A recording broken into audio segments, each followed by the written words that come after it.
As people are joining, I'll start since I'm just doing an intro. My name's Corinne Waldo. I'm the Economic Development Director at the Boulder Chamber. I want to thank you for joining this week's combined limited healthcare, retail, and personal services sessions. We've combined these sessions because you have more outward facing with customers, and there's a lot of personal services that have retail. So it's kind of a nice consolidated use of your time. Through this, please put Q&A into the Q&A feature or in the chat. If you want to share some best practices that you're doing, put that in the chat. I know Cammie and Jesse are going to talk a little bit about that later. And then I'm going to be asking you some questions. There's some poll questions that will pop up towards the end, asking about how much you've used certain resources and what you'd like to see in future webinars. I want to thank you all for being here. It's important to get your questions answered, to get updated information, and to provide feedback. We'll talk about another feedback mechanism later in the presentation, but it's important that businesses contribute to the information that's out there and receive the information they need to safely reopen. I'm going to now pass it off to Jesse Rounds with Boulder County Public Health. Thanks, Corinne, and thanks everyone for joining us today. We'll be going through updates and sort of reminders for limited healthcare, retail, and personal services today. So first, I'm just going to give you a very brief overview. Then we'll go through some resources. Like I said, we'll be doing updates by industry, and then we'll get as quickly as possible into Q&A. So in terms of the timeline, starting at the beginning of June, really, CDPHE extended Safer at Home through the end of June, and also on June 1st, CDPHE permitted short-term rentals. On June 1st, they announced that they were seeking feedback on houses of worship, outdoor recreation, and personal services, and that feedback was due on June 3rd. On June 4th, they announced the changes in their 5th public health order, and then on the 6th, they released clarifications through the 6th public health order. So we'll be going over details related to those 5th and 6th public health orders. In terms of Safer at Home, as evinced by that timeline and the fact that it was started at the state level on May 1st and in Boulder County on May 9th, it has evolved. The guidelines have changed and the requirements have changed over time. And that's going to keep happening, and it's likely to keep happening for months. As long as there is not an increase in cases, a spike in infections in the state or in the county, we're going to continue to see this slow opening and safe opening. And that's going to be the case until there's a vaccine or until there's an effective treatment. And that's because COVID-19 is still just as contagious as it was before. And that's why we say, and that's why the order is called Safer at Home, because being at home, maintaining social distance, staying within the same people in your home or your own space is the safest thing you can do to avoid the spread of COVID-19. In terms of the order itself, compliance with the state's order is obligatory for all businesses. That's why we hammer all of these details for everyone. We really want you to understand that in order to open and safely operate, you do need to follow these requirements.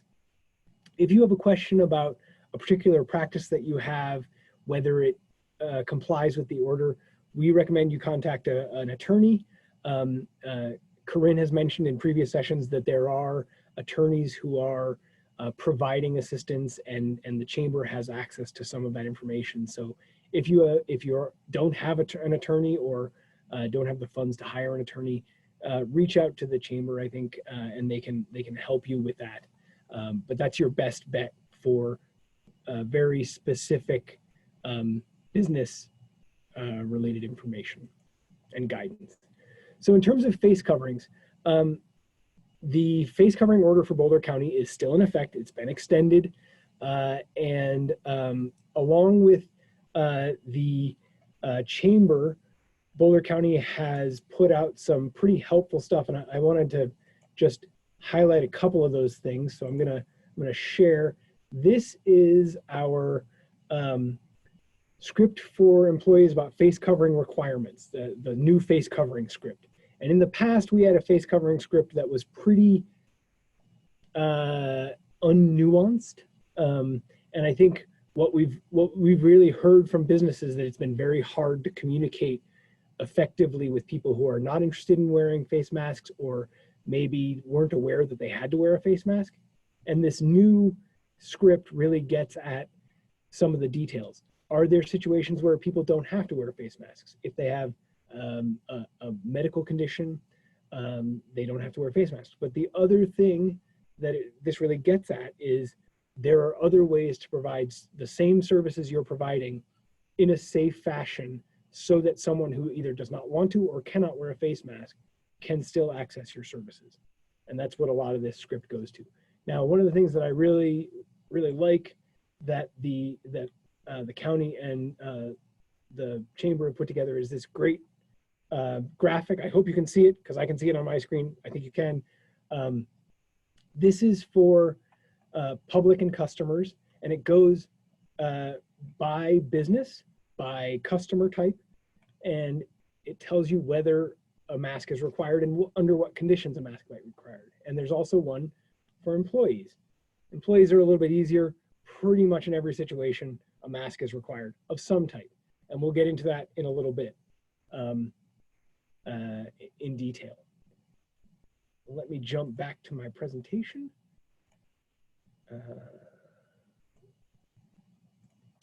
So where can you go for information? This is a long list, but I think we've shared this or something very similar to it in every presentation. We've got county-based resources, state-based resources. Energize Colorado is a really good resource for materials. The Chamber of Commerce is a place where it's your business community providing information. Corinne and the whole team there have been incredibly helpful, boosting the signal of public health and trying to communicate what we know and also get information back to us from all of the businesses. The Small Business Development Center can help with resources. And your industry association and licensing agency, they're just really good resources for very specific granular detail that I really recommend connecting up with. And I just want to highlight these two. They were highlighted in the last one because we have links to them. But Safer at Home, the CDPHE website is really,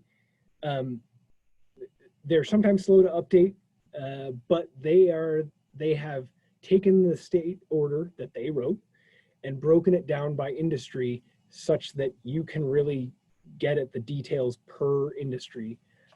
We do that as well on our website. We provide a bunch of other resources that the state doesn't provide, but our website is also just a good portal to lots of different pieces of information and areas where you can get information. Just changing gears, outbreaks. If you have a sick employee confirmed or suspected of having COVID-19 in the last 14 days, letting our epidemiological team know is really important.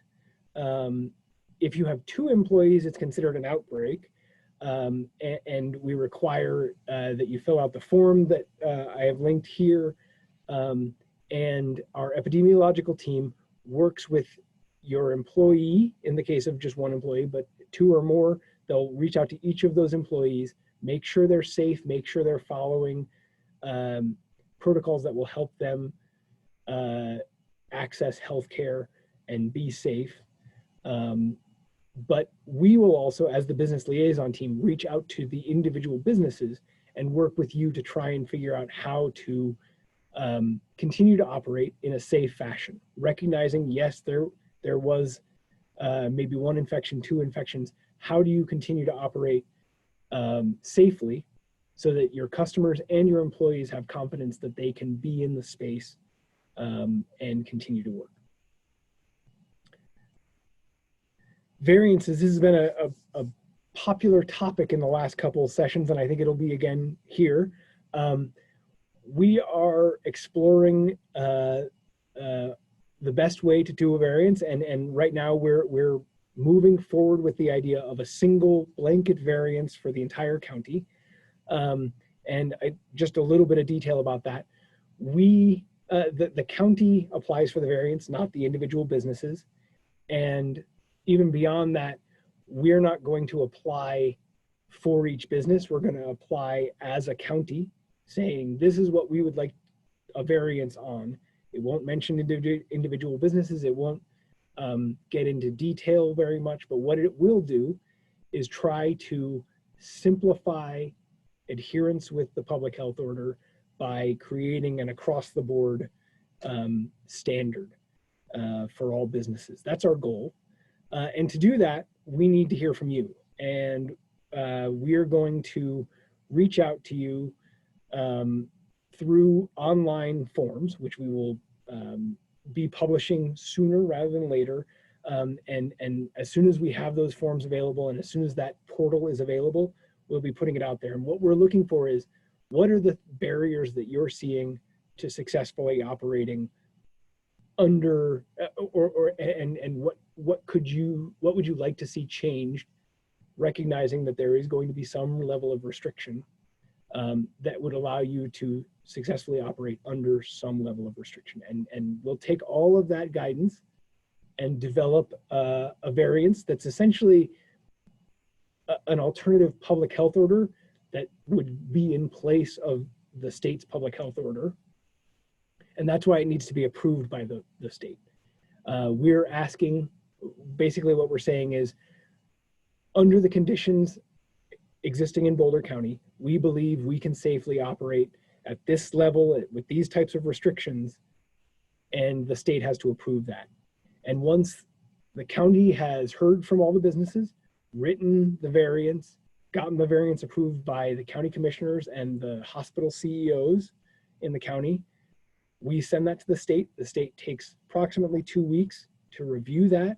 And if it's approved, then that becomes the public health order that governs Boulder's response to COVID-19. It becomes our public health order, essentially. Jesse, can we just add to that, yeah. You know, the good thing is we really were listening to the businesses, and it was a lot of their feedback that led us at Boulder County Public Health to explore the variances, is that we realized it wasn't only our team, but a couple other teams that are dealing with the response were getting so many nuanced questions, and saw how frustrating the different limits might have been, or how frustrating certain pieces of the state order that weren't necessarily being consistently applied, the frustration and confusion that was created. And so really hearing from all of you, we just want you to know you were heard, and we're trying to, you know, to respond to all of the issues that you have been sharing with us, because we definitely recognize them as well. And so that also helped just basically internally get to the point where we could argue for the fact that we need to explore a variance. So just thank you for providing all your feedback over the last couple months, because we really are paying attention to it, and we want you to know that. Thanks, Kami. We didn't necessarily have quick answers, but we were definitely listening to it. So yeah, Kami, that's really, yeah. Thank you very much for pointing that out. We do appreciate all the emails we got. We understand that trying to navigate this is difficult, and so we heard and we understand. And so we hope that we can continue to work with you as we move forward. Now jumping to industry-specific reminders for limited healthcare. There were no updates to the limited healthcare field requirements in this most recent, in the last two updates to the public health order. But I did want to remind everyone that practitioners must wear medical grade PPE when performing limited healthcare services. Customers and clients can wear cloth face coverings or other kinds of face coverings, but they do need to have face coverings at all times. And then just the last thing, really exam rooms, public spaces, bathrooms, they do need to be disinfected, but exam rooms are required to be disinfected between each client.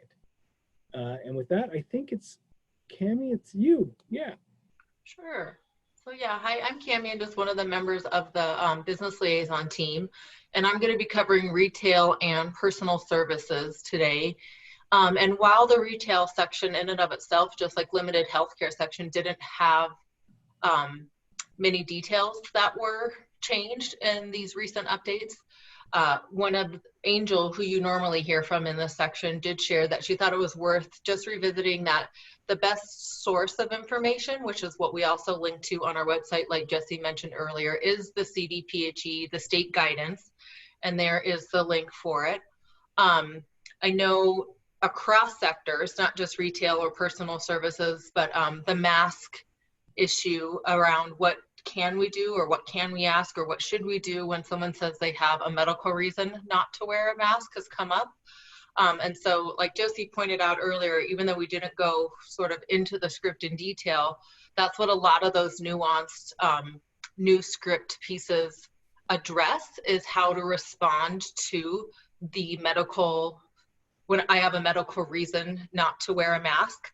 And so I think a great analogy that Angel shared with us, and apparently she shared it in last week's webinar, so you can listen to it as well, but a lot of us are more familiar with the concept of when someone has now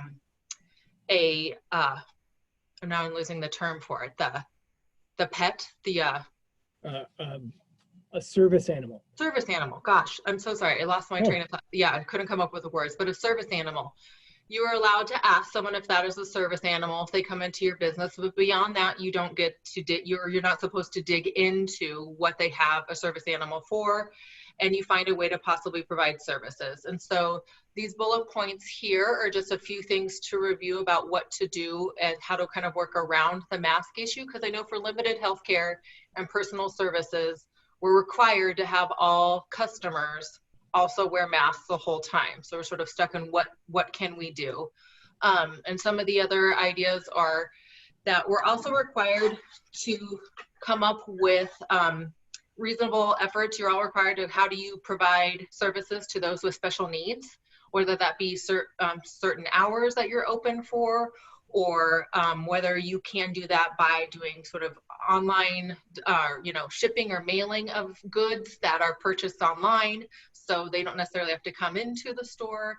It might be some sort of curbside delivery where you bring some products out, they review it, they pick what they want, go back in, purchase what they choose, curbside deliver it once the transaction has happened. There's a number of different ways I know businesses are finding workarounds. And so I'll encourage you, if some of you have some ideas to share, please add to the Q&A session today so we can get that compiled and share it. But I would really encourage you to go back and look at the updated mask script we have that Jesse shared, because it really will give you those kind of thorough talking points that I know a lot of you have been missing or needing or hoping for. How do we address this? Because it comes from, American Disability Act. We're not allowed to refuse services to someone with a disability, but you are allowed to make reasonable accommodations and workarounds, especially kind of in this COVID era situation. And I think the next slide, Jesse, and another common retail question that has come up is, how do you do the outdoor retail, which is a little bit different than the curbside retail. And so a couple points that Angel wanted to reinforce is that setting up the outdoor retail part really has a lot of details around design and layout and social distancing. And a lot of it has to do with the right-of-way, where you can do it, and the right-of-way questions have to be addressed by your local municipality. So Boulder County, we aren't necessarily the ones to walk through which part of a sidewalk or a parking lot or whatever would be able to be transformed into an outdoor retail space. You want to go to each of your local municipalities, and I'm sure most of you probably have point people for who you'd be working with at your local municipalities already. but they will help you figure out where you can do it, and then work through those sort of design layout issues. But we also wanted to reiterate, we do have the curbside delivery guidance on our website that can be, applied anywhere in Boulder County, and we still highly recommend it for retail situations. So those retail customers don't necessarily impact your total max limits of people you can have inside spaces. So it's still something we're highly recommending as a way to kind of keep your numbers in the right zone, is to do curbside or consider curbside when and where you can. So for personal services, there were updates more than there were for the limited healthcare setting and the retail setting in the most recent state update. So I know there's been a lot of questions around space limits. So in general, for workspaces in the personal services sector, you are now no longer limited to 10 people in a facility. It has gone up to 50, or a maximum of 50% your occupancy, whichever is fewer. So for some of you, 50 would not be as many people that would be in your space ever. So you would use the number 50% your occupancy. But for those of you at very large spaces, you are now able to have more than 10. It has gone up to 50. So though a few space limits have remained the same, and that is for the pet training classes and for those who are congregating, and it has a lot to do with the specific pet folks, pet transporter and pet adoption events. Even though the physical site in itself, a building may be able to allow to have 50 people up, if you're doing these specific services, it's still limited to 10. And those who are doing private personal training services, and this is where I know a lot of people are shifting out of this category, who kind of found their way temporarily in it, as there's now a whole new set of guidelines for personal recreation since gyms have opened, and that's going to be covered at the 4 o'clock session today. But for those of you who still identify with personal training and do more of those one-on-one private sessions, you are still limited or capped at that 4 people max, which included the trainer or trainers, depending on how you wanted to mix it up. And so working within open gyms and using gym space, you would want to go to the next session to figure out how the recommendations shifted for those scenarios. But personal training is still a caveat within personal services, and it's still capped at 4. So pet folks are still kind of capped at 10, personal training is capped at 4, but buildings in and of themselves have been increased to either 50 or 50% your max capacity, whichever is fewer, as long as you're still able to maintain that 6 feet social distancing with the numbers you come up with.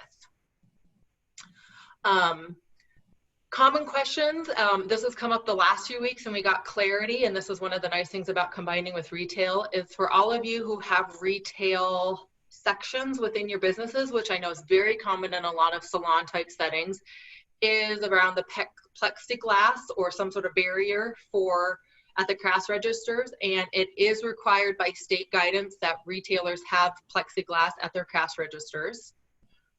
And just to remind folks that all staff must wear masks at all time, and that gloves must be worn, or meticulous frequent hand washing if gloves are not feasible or appropriate, and that you must wash hands and change those gloves in between customers or services, just as some general reminders that are still coming up. And that it is still a requirement to, customers must also wear face masks if you're providing personal services. That is not relaxed in any way yet, and nor do I expect it will relax anytime soon. And that you can only perform services that can be done without removing or moving their masks. So, and I know for a lot of those, especially in the salon services or estheticians, that has been such a challenge for so long. And while we totally understand it, it's just you're in a much higher risk situation, and for the safety of you and the safety of your client, masks cannot be moved or removed to perform services. So focusing on other areas around the face or the neck, or other services that might not have to do with the face, are where you're limited to, kind of a self-limiting issue still. And while we know that is not the answer you want to hear, at least that's still somewhat the reasoning behind it, is really the safety of transmission. And we know there's been some parallels between some of the other fields that are able to do that. And I think part of that reasoning has to do with the professional association or the level of PPE requirements or sanitation that's required are just different, and therefore have been sort of reviewed at the state differently. So while it might not seem consistent or fair yet, it still is what is in the state order. So we wanted to definitely let you know we hear you and empathize with you and understand your frustration, but we also don't know when those expectations or those guidelines are going to change. But my gut is it won't necessarily change anytime soon because of the high risk nature of those services. And then just in general, and Jesse, pop into, I know there's been a lot of additional questions about, again, like I just mentioned, you know, do we have a timeline for when additional changes are coming?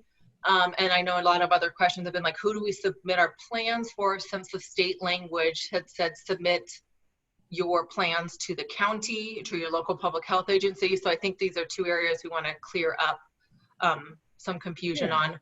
But Jesse, I know we've said it, we both have said it, we don't know when the state is going to basically update or provide new guidance. We don't know in advance, or else we would definitely be sharing it with you to be ready for it. We find out at the exact same time you all find out about it as well, and then try to digest it as quickly as possible. So I think Zach had mentioned in some previous ones, we know the current Safer at Home order runs through the end of the month, so there'll definitely be an update at the end of the month. We have had maybe 2-3 times, I guess, in the last couple months where the governor has announced ahead of time when he's going to be providing guidance. Otherwise, we don't know. So it's possible there could be another one that happens this month. But whether we'll get an announcement from the governor in advance or not is kind of, who knows? Yeah. So I don't know if you want to add any clarity, Jesse, but no, that's kind of been the way it's the reality has been. Yeah, I think that's a really, I mean, it's the right way to talk about it. The updates come from the governor.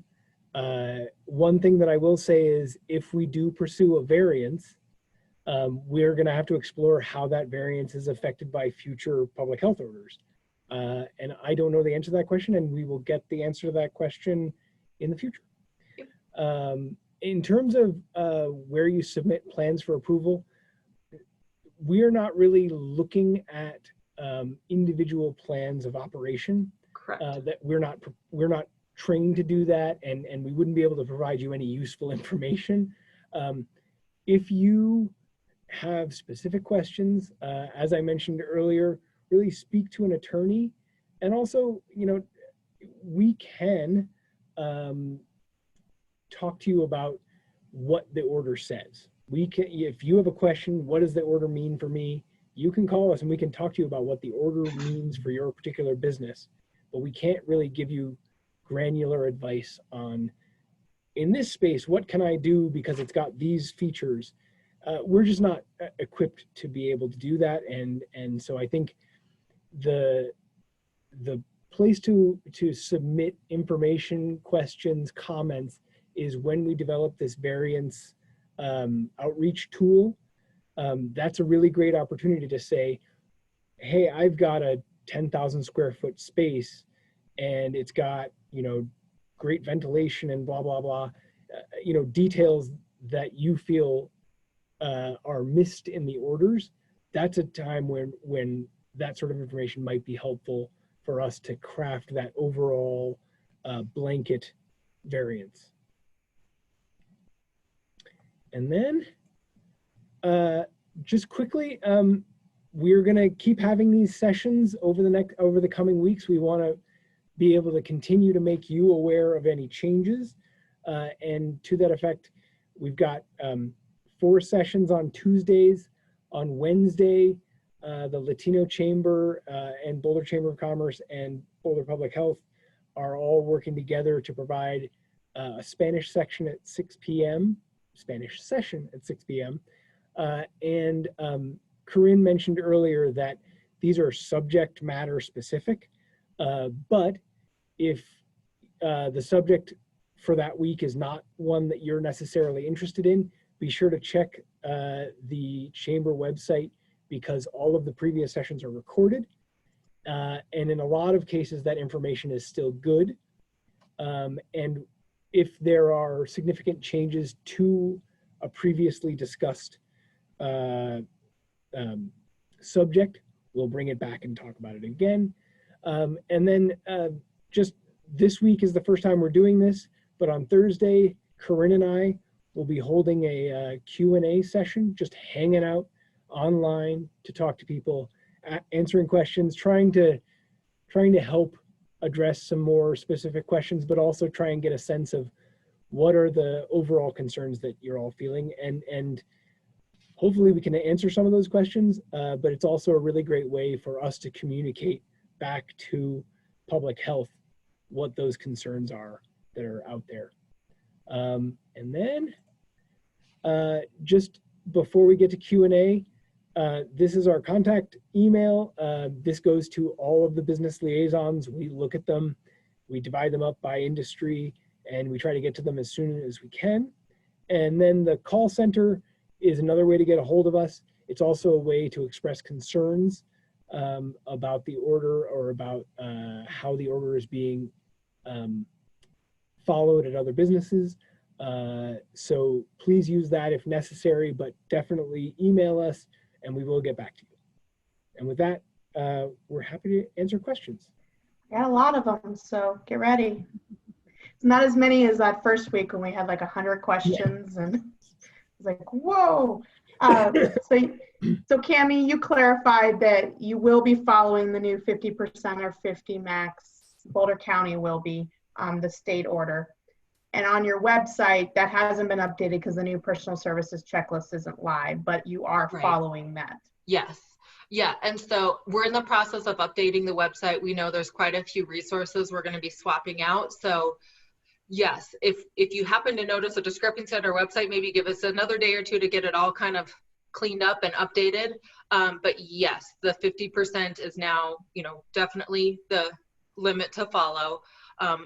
Or 50% of your occupancy, whichever is fewer. And I think just the piece that needs to, as long as 6 feet social distancing can still be maintained. It doesn't eliminate the 6 feet social distancing piece. It just changes basically that the max was once 10 people, it now can be up to 50 people, but the 50% and 6 feet social distancing still needs to be maintained.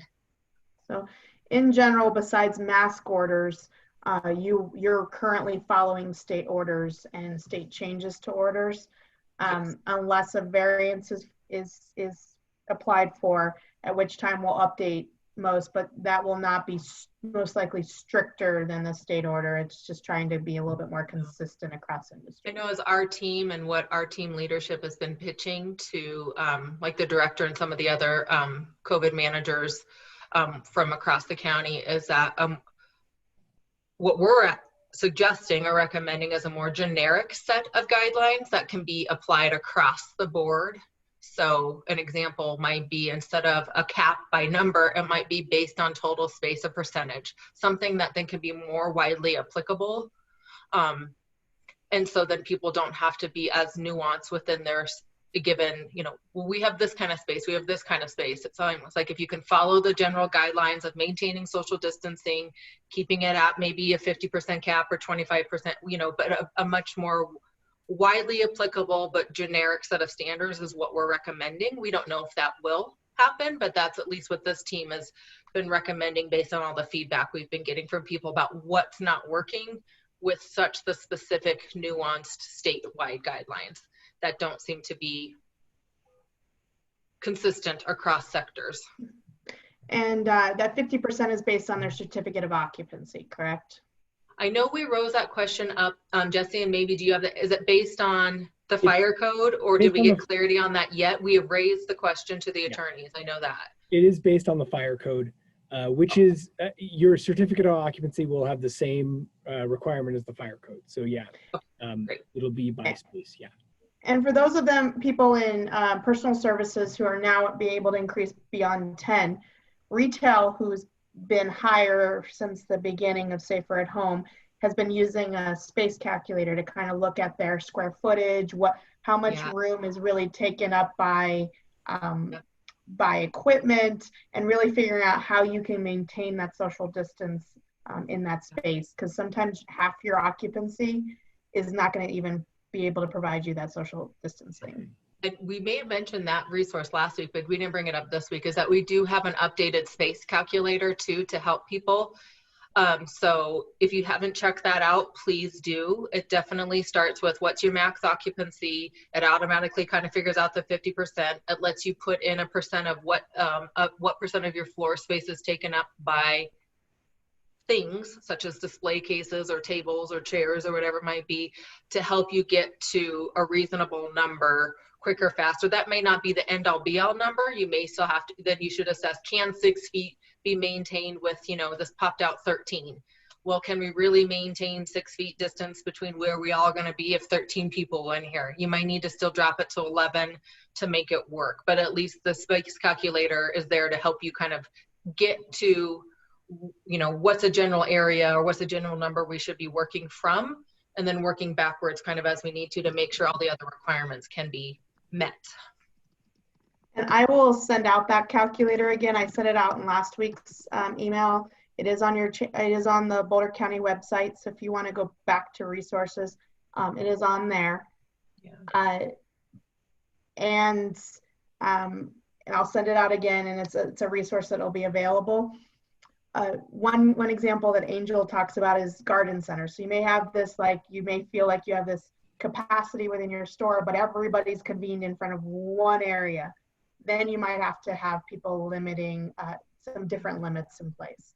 And I think the exit and entrance flow is a key sticky point for kind of everyone across the sectors. When you have people coming in and out of different areas in a business that might all be funneling through a single entrance, there might be some challenges that need to be worked around in other ways. I know retail garden centers at one point talked about, you know, they may or may not have been able to based on fire code, but the example was just have the outside be the entrance and exit and close off the inside door. That may not be a great example because that might not be allowed, but for other places, if you have alternative doors to use that may not typically have been used for an exit and entrance, it might really help your flow and help with that bottlenecking that you have to still control for in those shared spaces of people being able to maintain 6 feet.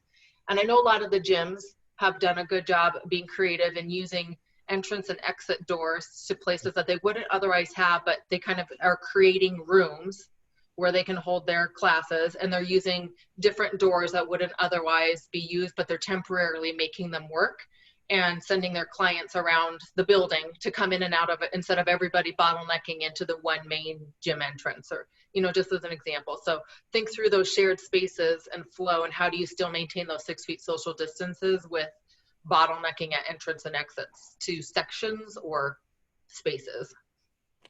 And while I'm also going to send it out in the chat, I put the link to the social distancing space calculator. Thank you. Multiple businesses are using plexiglass shields or intubation boxes, so a client does not have to wear a mask, and a facial treatment is able to be performed. Is this in compliance with the law?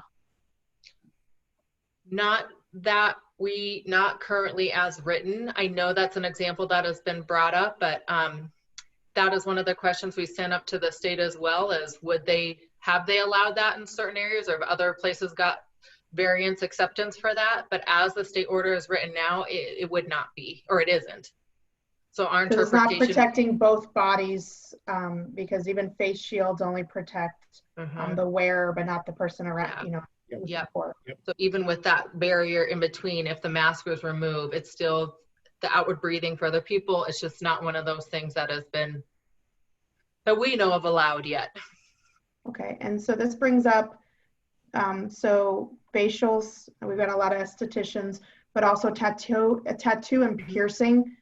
They still can't do any services that require a mask to be taken off. Yeah, correct? So piercing lips or piercing nose, probably not right now, because those need to be covered by the mask. The mask should not be down below the nose. So nose piercing and lip piercings, or, you know, somewhere piercings around those areas, not yet, but everywhere else, you know, free game.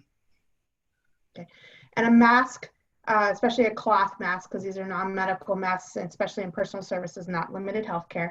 A mask protects the other person. So you as the wearer are still at risk of particles coming in a lot of cases. So, and keep in mind, every time a mask is touched or manipulated, the germs that are been on that mask are now possibly on the hands. So you just run greater risk of cross-contamination, which I know pretty much everyone in this webinar probably understands cross-contamination, the more it's touched. So the more we can just not touch the mask, the better, to reduce cross-contamination with hands or other, the mask touching other clothing or body parts or whatever it might be. Is just keep the mask on, cover the mouth and the nose, and just leave it put for the service to be received, whatever it might be.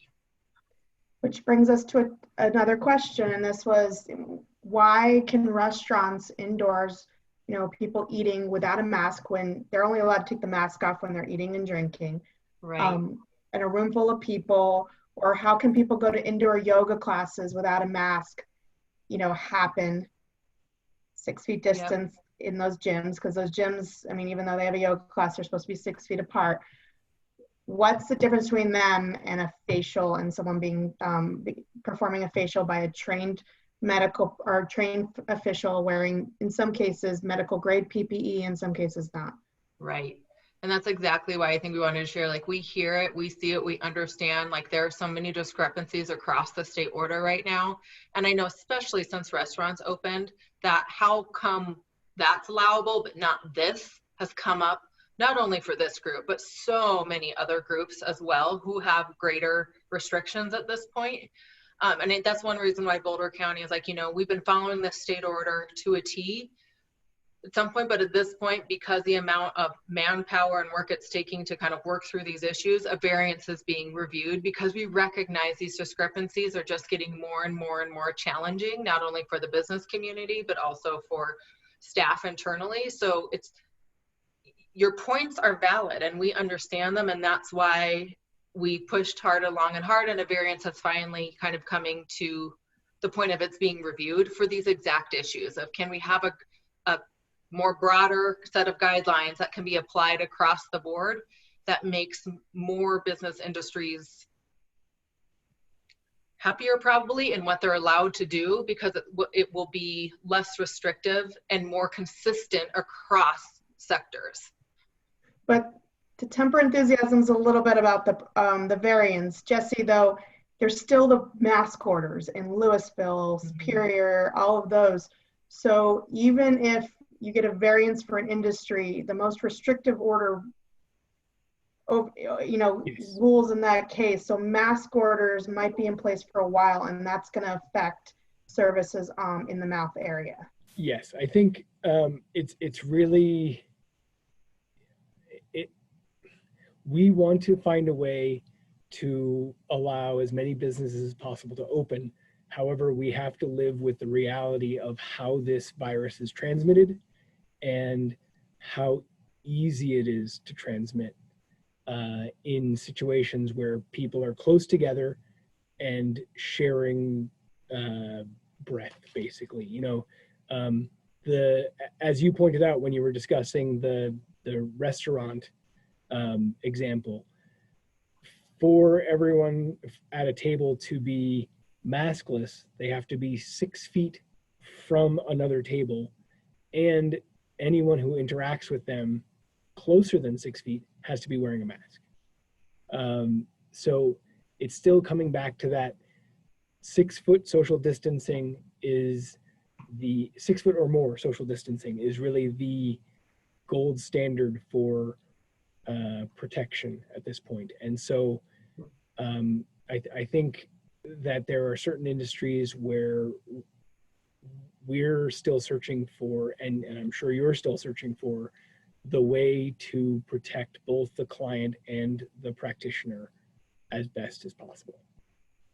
And I will add to the local mask order versus the county mask order is those are generally for what should happen when you're out in public. They aren't meant to be the guidance for business sectors. There is a difference, and that's been what's been the source of confusion, is the public mask orders differ from the business sector mask orders. So that I know is being reviewed as part of the variance too, and how will that change local mask orders, and will they work in conjunction or not, but that's all going to be reviewed. But what the guidance that's coming out from Boulder County Public Health is really for those public spaces, and when you're out and about and you're kind of doing your own pieces versus every individual still required to follow what the business sector's requirements are. So they're addressing separate issues. Public mask order versus business sector mask order, and what you're asked to have your clients do. Which Jesse, when he shared that document, showed that, in some areas, the municipality mask order is pretty restrictive. You cannot walk into a business without a mask, whether or not that's part of the state order. Yeah. So I was going to say there's 1 or 2 local municipalities who are kind of addressing the business side. Otherwise, they don't, I don't think. But.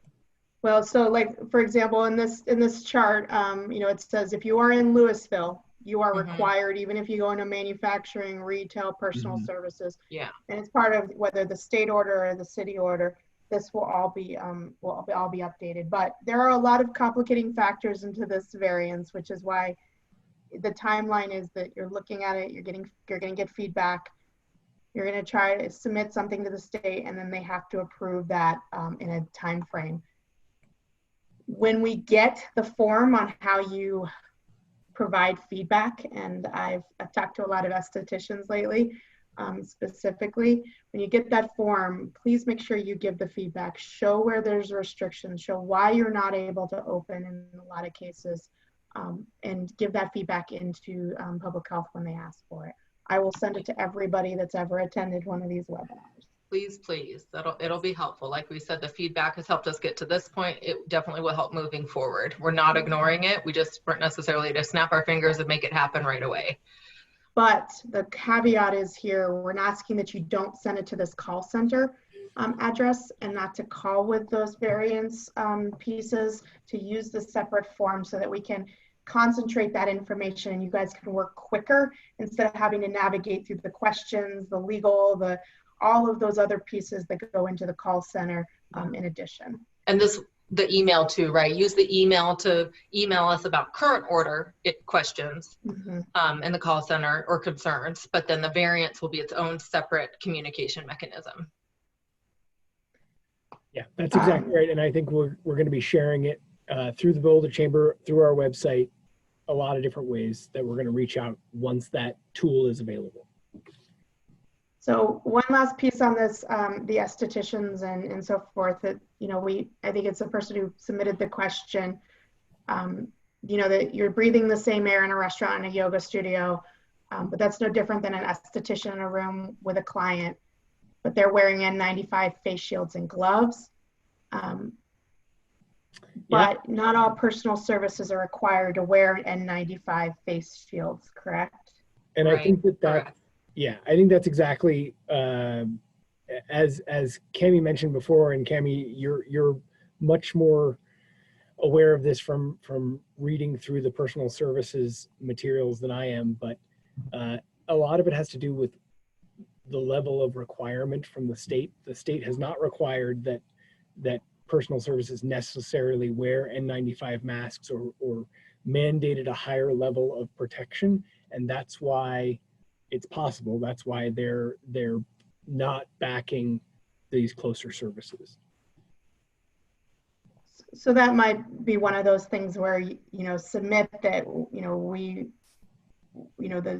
can wear N95 face shields and gloves and act more like a limited healthcare or some of the other fields. Right. Yeah. Yep. Right. For tattoo and piercing, how many people can we have in a studio? Is it 50% as well? Yeah, so you would follow the same guidelines of up to 50 people in a space, or 50% of your max occupancy, whichever is fewer, as long as 6 feet social distancing is maintained, between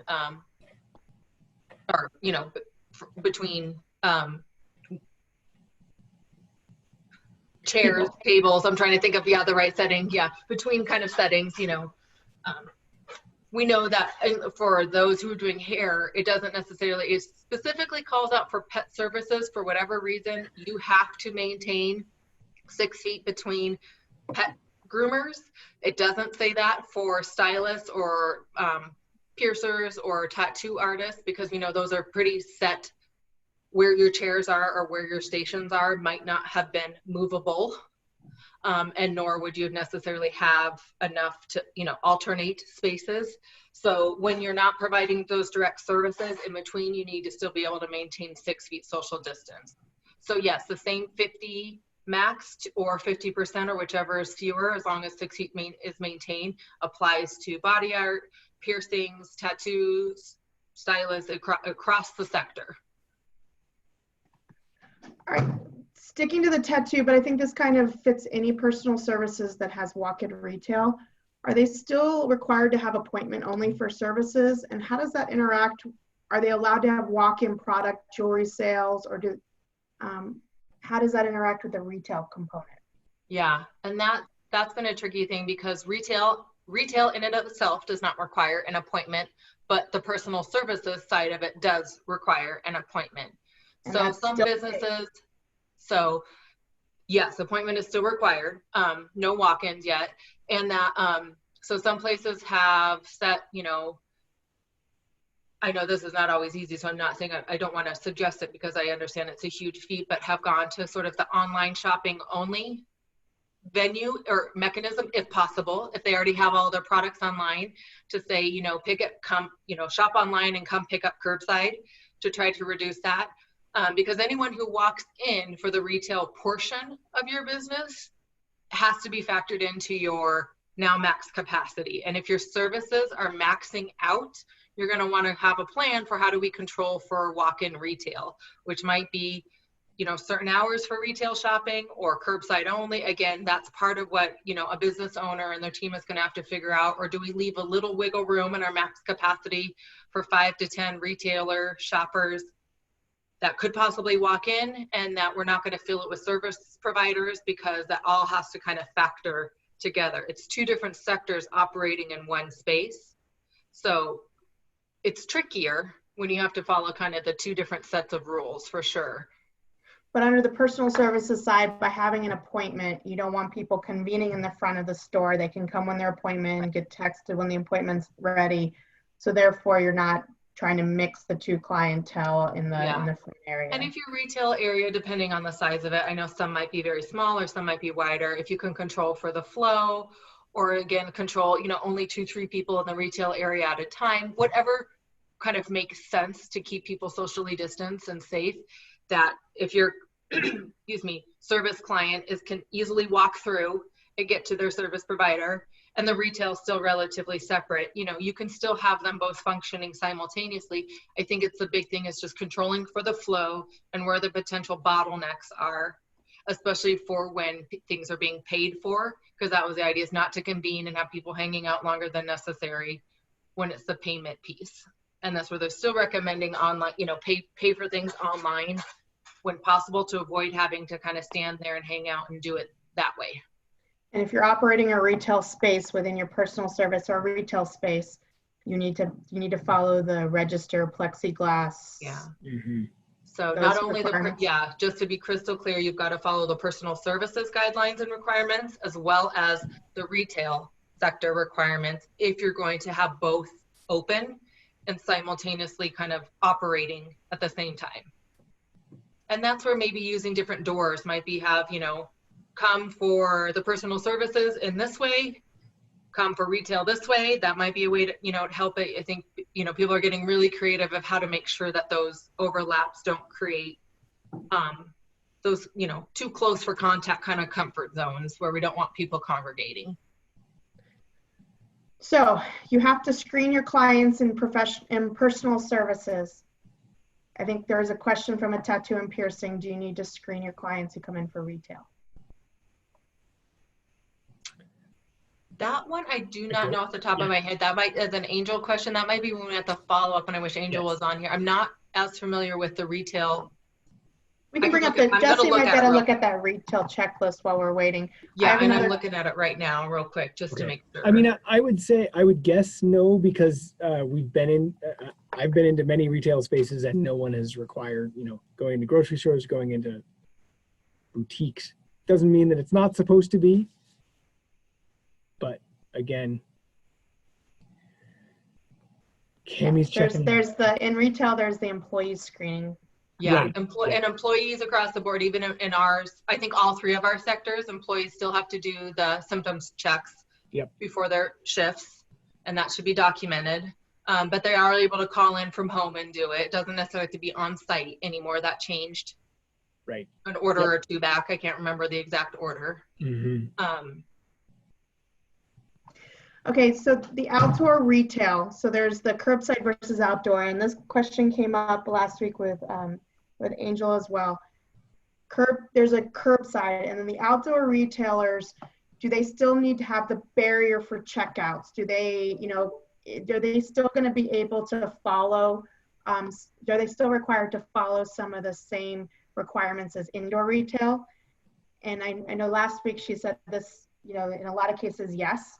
And that it'll take up some of your space outside because you're having to create that physical barrier and most likely a stationary station to do checkout with all the requirements of it, which is why curbside is still recommended in a lot of cases. Yeah, trickier. And I know some places have done where they will have the staff member go in and outside, go back inside to do all of the transactions of money. But that may not always be feasible either or efficient. So. All right, we're at time. We have another session starting in 4 minutes, so we're at time. So I'm going to thank everybody for attending. We'll be sending out some feedback opportunities for you. Please fill them out, give your feedback, and we will see you next week and give you updates as to when things are changing. If there's a variance, what does that mean to you? So we will see you next week. Thanks, Corinne.